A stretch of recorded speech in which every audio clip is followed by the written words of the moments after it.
En este video haremos un examen a profundidad de la articulación temporomandibular. Esta es una articulación sinovial tipo bicondilia que existe entre el hueso temporal y la mandíbula. Esta permite movimientos de descensos, de elevación, de protrusión, retrusivos y de lateralidad. Esta es una unión libre o bisagra que permite movimientos entre componentes óseos. Está compuesta por componentes óseos como el hueso temporal y el maxilar superior e inferior.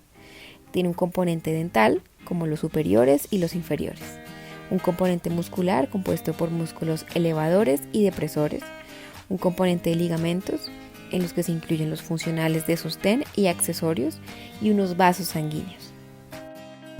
En la valoración clínica de la ATM utilizamos la inspección y la palpación. Es de vital importancia realizar el diligenciamiento de la historia clínica al momento del ingreso del paciente, llenando toda la información personal básica, las evoluciones, los tratamientos, el estado de cuentas, las citas, los ontogramas, los anexos y toda la información que se tiene sobre este, con el fin de evitar problemas legales.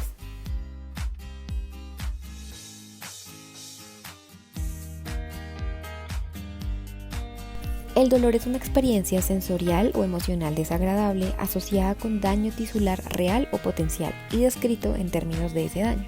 Aquí debemos tener en cuenta tres aspectos. El primero es el dolor familiar, que es un dolor que siente o refiere el paciente en los últimos 30 días. El segundo es el dolor referido. Este es un dolor a distancia de la zona afectada. Esto supone que un mismo punto de dolor produce dolor local y referido a otra zona. Y en tercer lugar tenemos la cefalea familiar, que es un dolor en el área temporal. Para la ubicación del dolor se deben palpar bilateralmente las áreas temporal, preauricular, macetero y áreas retro y submandibulares, mientras decimos aquí, para que el paciente nos indique dónde le duele con exactitud sin nombrar las partes anatómicamente. También se realiza de manera intraoral en el fondo del surco yugal. Para definir el tipo de mordida de nuestro paciente tendremos que tomar las siguientes medidas. En primer lugar, la sobremordida horizontal, que es la distancia entre la cara vestibular del incisivo inferior y el borde incisal del incisivo superior.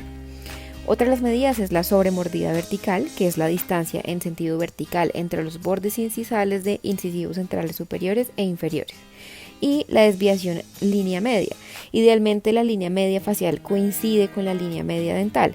Para esto, con ayuda de la seda dental en la línea recta, observaremos qué tan desviada se encuentra esa línea media dental del maxilar superior con el inferior y mediremos a cuántos milímetros corresponde. Otro aspecto a evaluar es el patrón de apertura. Aquí observaremos si el patrón de apertura del paciente tiene desviación de más de 2 milímetros o si éste se encuentra recto. Recto es cuando se encuentra dentro de los 2 milímetros, 1 milímetro derecho y 1 milímetro izquierdo. Otra opción es desviación corregida. Esta corresponde a la desviación que se sale de esos 2 milímetros, pero que al final de la apertura regresa dentro del rango de los 2 milímetros. Y otra es la desviación no corregida. Esta es aquella que se sale de esos 2 milímetros del patrón de apertura en más de 4 milímetros. El paciente debe abrir lo más que pueda, incluso si duele, y debe repetir 2 veces más. En cuanto a los movimientos de apertura bucal, debemos tener varios aspectos claros. En primer lugar, tenemos la apertura espontánea sin dolor, la cual es la que el paciente realiza hasta el punto donde no sienta dolor o sin aumentar el dolor que el paciente ya sienta. Esta se mide entre la distancia entre los 2 dientes de referencia superiores e inferiores. Otro aspecto es la apertura máxima espontánea.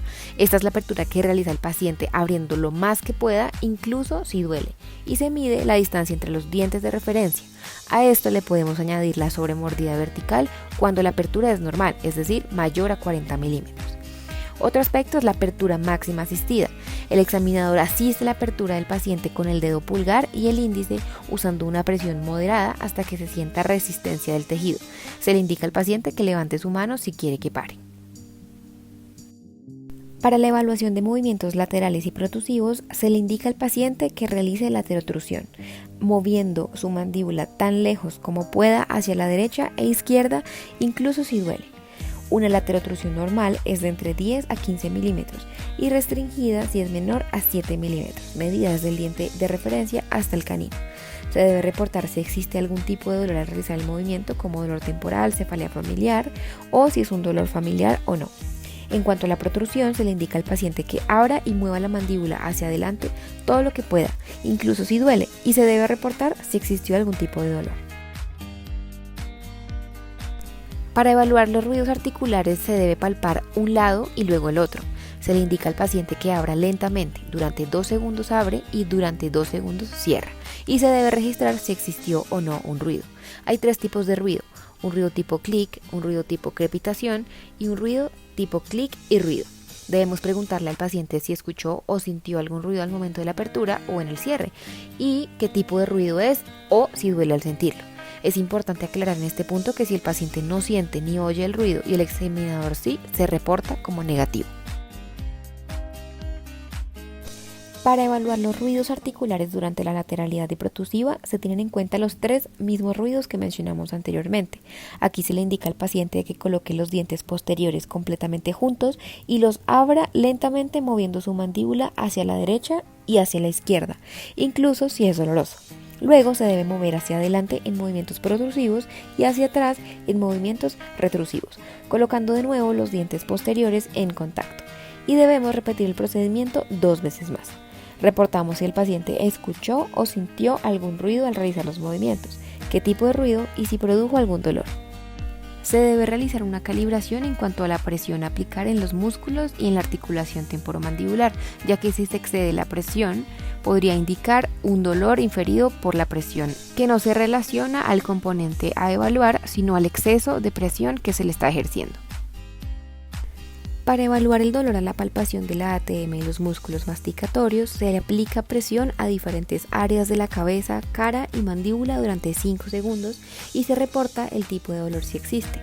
Se inicia con la palpación al músculo temporal con 1 kilogramo de presión. Se inicia en el temporal anterior, se palpa por encima del arco cigomático y por delante de la ATM en las fibras verticales. Para el temporal medio se palpa justo por encima de la ATM y del arco cigomático, evaluando las fibras oblicuas. Y en el temporal posterior se palpa por encima y por detrás de la oreja, en las fibras horizontales. Existen 9 puntos en cada músculo y debe reportarse si existe dolor en algún punto y si este es familiar o diseminado.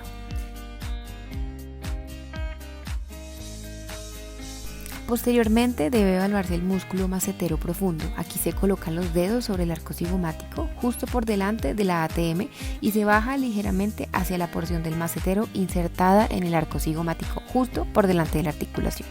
Para el macetero superficial se desplazan los dedos hacia la inserción inferior en el borde inferior de la rama mandibular.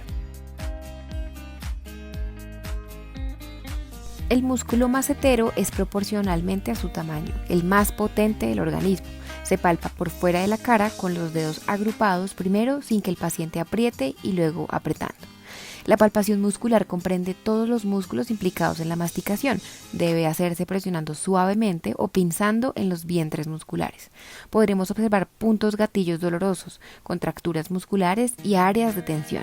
Primero exploraremos los músculos del cierre bucal como el músculo temporal en toda su amplia inserción craneal, palpando o estirando sus fibras en sentido cráneo-caudal y por vía intraoral su inserción en la apófisis coronoides con la boca cerrada. Para evaluar el dolor en la ATM se palpa el polo lateral con presión de 0,5 kilogramos colocando el dedo índice anterior al tragus de la oreja y sobre la ATM del paciente. Alrededor del polo lateral se le indica al paciente que abra ligeramente y mueva la mandíbula hacia adelante y se palpa de manera circular o en forma de C durante 5 segundos. Para evaluar el dolor a la palpación de músculos complementarios se palpa la región mandibular posterior en el músculo vientre posterior del digástrico y se reporta el tipo de dolor si existe. Luego, la región submandibular donde se palpa el pterigoideo interno colocando el dedo 2 centímetros anterior al ángulo de la mandíbula.